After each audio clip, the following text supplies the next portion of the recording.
großes Thema 3D-Visualisierung. Wir sind heute in Riegelsberg bei WeCycle mal wieder und da ist eine Technik im Einsatz, Hightech pur aus Amerika. Ja, es sieht so ein bisschen aus wie ein kleines Radargerät, hat unglaublich viele Linsen, Kameras und Sensoren drin und es kann einen Raum in 3D scannen.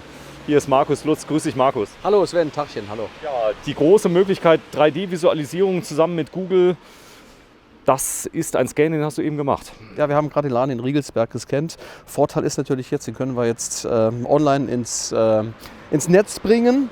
Und dann gibt es einen Link auf der Webseite, sodass man den Laden jetzt in der komplizierten Zeit betreten kann, von zu Hause aus, ohne dass man eigentlich losfahren muss und ins Geschäft fahren braucht. Ja, du hast das schon ganz oft gemacht. Wie viele Scans hast du bisher hergestellt? Über 100 Scans habe ich gemacht. Genau. Ja, so ist es. Ja, du hast dich dazu entschlossen, du hast es gesehen, es ist ziemlich cool. Wir blenden jetzt mal gerade ein paar Bilder ein und dann werden wir mal darauf eingehen, wie das Ganze funktioniert. Wir gehen auch mal rein, denn wir drehen heute am 21. März 2020. Jetzt Corona-Zeit, sage ich jetzt mal, und auch dein Laden, der musste geschlossen werden. Genau, wir sind auch davon betroffen. Das stationäre Geschäft wurde geschlossen. Wir können weiterhin die Werkstatt aufrechterhalten, aber mit gewissen Auflagen natürlich halt auch.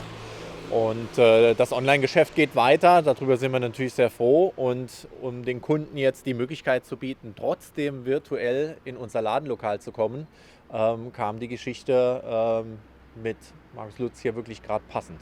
Ja, du hast im Moment auch viel Zeit, denn als Fotograf, Business-Fotograf, wurden wirklich alle deine Termine abgesagt. Sehr, sehr unangenehm. Aber du hast ja ein zweites Standbein seit eh und je schon Matterport. Ja genau, das ist jetzt ein glücklicher Zufall. Ich kann jetzt mehr Zeit damit verbringen, die ich vorher gar nicht hatte. Die ganzen Business-Termine, auch die Fotoboxen, alles wurde bis in den Juni hinein abgesagt. Das ist echt ein Drama. Aber da haben wir eine gute Chance, den Kunden zu helfen. Ich kann noch mal weiter meine Zeit sinnvoll einsetzen und die Technik nach vorne bringen. Super, zeig mal, da ist eine Vorschau. Wir haben gerade eben gescannt, das ist noch nicht das Fertige, aber da kannst du dir schon mal so ein Bild machen, wie das Ganze aussieht. Kennt man, hat das ein oder andere Handy, aber immer nur mit einzelnen Bildern. Hier kann ich ganze Räume verbinden. Hier verbindet man die kompletten Räume, man kann von Punkt zu Punkt springen, kann auch nachher im Finalen auf die Details zoomen und kann sich in der Tat bei den Fahrrädern schon mal Preisinformationen holen und welche Größe ist es, welcher Akku ist drin bei den E-Bikes. Das ist sehr vorteilhaft, dass man im Prinzip von Rad zu Rad springen kann nachher. So, du wirst das Ganze jetzt mal fertig machen. Du hast heute ungefähr wie lange gebraucht? Wir gehen mal kurz rein, dass wir mal sehen, wie groß ist der Raum. Nico, wenn du mal gerade so lieb bist, die Kamera von ihm mitnimmst, dann haben wir die mit drin und dann können wir gleich mal kurz zeigen, wie das Ganze funktioniert. Also das ist jetzt ein Raum, ich schätze mal, der hatte ungefähr 200 Quadratmeter, kommt das hin? Nicht ganz, 180. 180 Quadratmeter, wie lang wirst du ungefähr brauchen? 45 Minuten war ich jetzt hier. Ja. Und das nächste ist das Zusammenbauen zu Hause, dann werden die Daten weggeschickt und die kommen über Nacht nochmal zurück, dann finalisiere ich das Ganze und dann gibt es einen fertigen Link. Ja. Ja, relativ easy. Du hast das gesehen, du warst schon ziemlich begeistert. Also das ist so eine Sache, wenn man da so ein bisschen technikaffin ist, so ein 3D-Rundgang, da kann man Zeit verbringen. Man muss sich aber auch so ein bisschen in die Leute reinversetzen, die da auch rein wollen in deinen Laden. Also wenn keiner jetzt Interesse hat an Fahrrädern, dann hat er vielleicht keine Lust. Aber man kann so richtig stöbern, oder? Ja klar, so, ich habe selber ausprobiert von den Sachen, die Markus schon umgesetzt hatte und war wirklich angetan, wie wirklich es dann doch wirkt. Das heißt also gerade auch in dem Falle, wir haben ja auch Preisschilder hier drauf, kann der Kunde wirklich rund gehen, sich die Fahrräder angucken. Er kann sie bei uns über das B2B oder beziehungsweise über den Webshop halt dann auch nochmal genau ansehen, welche Größen verfügbar sind. Also für uns ist es ein weiteres Puzzlestück im gesamten Sortiment, um die Darstellung nach außen für den Endkunden wirklich attraktiv zu machen. Ja, das Ganze geht um Vertrauen. Das heißt also die vertrauensbildende Maßnahme, je mehr Vertrauen man schaffen kann, Trust, desto mehr kommen Kunden natürlich in den Laden. Und wenn die vorab schon mal sehen können, wie sieht es da aus, dann sind die vielleicht auch mal bereit, einen etwas weiteren Weg dahin zu fahren. Das heißt, ich kriege alle Informationen. Ja, ich gehe auch in der Tat davon aus. Das Schöne ist ja, dass man jetzt aufgrund der Technik auch kleine Geschäfte abbilden kann. Vorher war das nur großen Firmen vorbehalten, weil es einfach unglaublich teuer war, so einen Scan umzusetzen. Aber dank der neuen Technik seit 2 Jahren ist es auch bezahlbar für ein kleineres Geschäft. Das kann ein Kosmetikstudio sein und ein kleines Schuhgeschäft, ein Schuhorthopäde, wie auch immer. Es gibt jede Möglichkeit, in jedem Business kann man sich heute theoretischerweise so einen Scan leisten, wenn man bereit ist, etwas moderner in seiner Darstellung was die Webseite angeht, sich zu positionieren.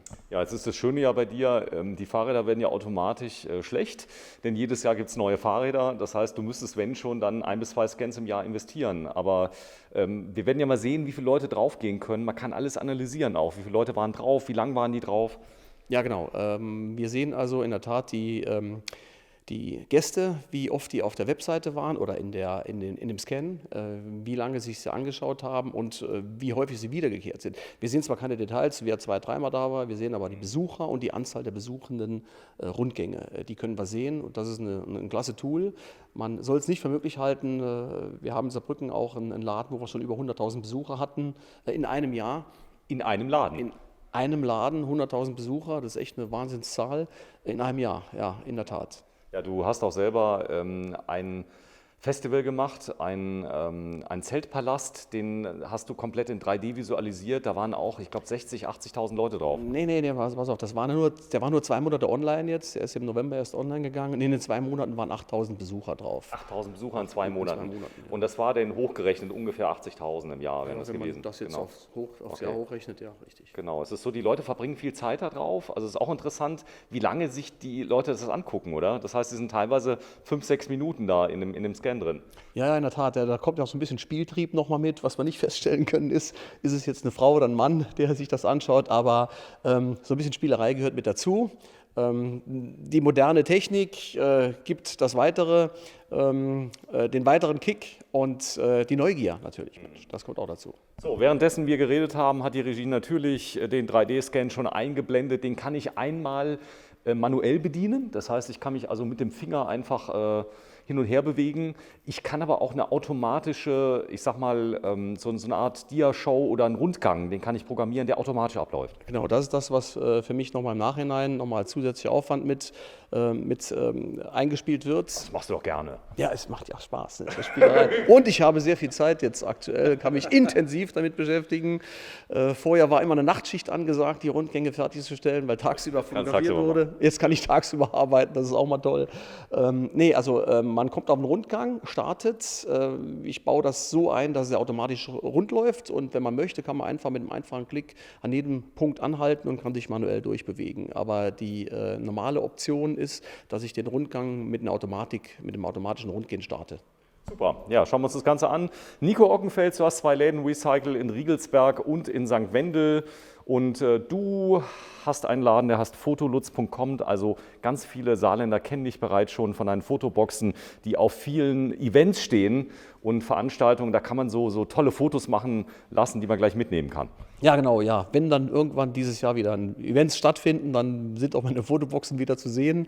Das geht von kleinen privaten Events bis hin zu Business-Events mit 1.000, 2.000 Teilnehmer. Ja, aber wir werden noch ein bisschen warten müssen und dann starten wir im 2. Halbjahr in die Eventsaison. Alles wird gut, sage ich zumindest mal am 21. März 2020, mitten in der Corona-Krise. 2 Unternehmer packen es an. Und es muss weitergehen. Vielen Dank einmal Markus Lutz von fotolutz.com und natürlich Nico Ockenfels von Recycle. Und demnächst kann man dann deinen Rundgang auf deiner Webseite sehen, aber auch bei Google. Genau, wir werden das direkt Anfang der nächsten Woche umsetzen und implementieren. Und das Ganze natürlich nicht nur für Riegelsberg, sondern auch für St. Wendel. Dankeschön, vielen Dank. Ciao.